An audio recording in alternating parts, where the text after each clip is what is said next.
करिता 101 घरकुल योजना मंजूर। या घरकुलाच्या भूमिपूजनाचा कार्यक्रम शुभमंगल कार्यालयात शेजारी प्रधानमंत्री आवास योजना फेज 1 अंतर्गत 101 घरकुल भूमिपूजन सोहळा डॉक्टर सुजय विखे पाटील यांच्या हस्ते संपन्न झाला। यावेळी डॉक्टर सुजय विखे पाटील यांनी सामाजिक ऐक्य, महिला सशक्तीकरण, व्यसनमुक्त समाज व गुन्हेगारी विरोधी उपाययोजनांवर भर दिला। गुन्हेगाराला जात धर्म नसतो, कोणतीही दया न दाखवता त्यांच्यावर कठोर कारवाई होणे गरजेचे आहे।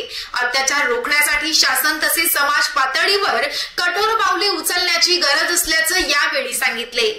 या डोळ्यात त्यांनी एकतेचा आणि सहकार्याचा संदेश दिला।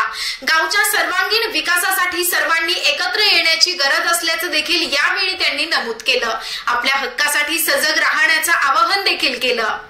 सदर घरकुलामध्ये अपंग सामाजिक विकास संस्थेचे चेअरमन संजय साळवे व सचिव वर्षा गायकवाड यांच्या विशेष प्रयत्नातून 5 दिव्यांग व्यक्तींना घरकुल मिळवून देण्यात आलं। त्याचप्रमाणे सर्व दिव्यांगांना विशेष घरकुल योजना राबविण्यात यावी अशी मागणी देखील करण्यात आली।